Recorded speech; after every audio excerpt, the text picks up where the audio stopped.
नाशिक काळाराम मंदिरात राम जन्मोत्सव उत्साहात साजरा। नाशिकच्या ऐतिहासिक श्री काळाराम मंदिरात रविवार आज पहाटेपासूनच भाविकांनी रामनवमी निमित्ताने दर्शनासाठी मोठी गर्दी केली आहे। काकड आरतीनंतर भाविकांना दर्शनासाठी मंदिर खुलं करण्यात आले आहे, तर दुपारी 12 वाजता राम जन्मोत्सव सोहळा उत्साहात साजरा करण्यात येत आहे। प्रभू श्रीरामाच्या मूर्तीवर अभिषेक करून पारंपरिक वस्त्र परिधान करून आभूषण चढवण्यात आली आहेत।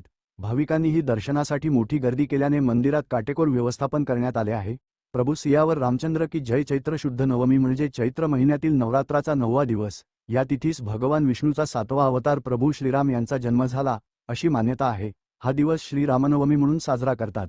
यानिमित्त प्रसिद्ध श्री काळाराम मंदिर आकर्षक विद्युत रोषणाईमुळे उजळून निघाला आहे।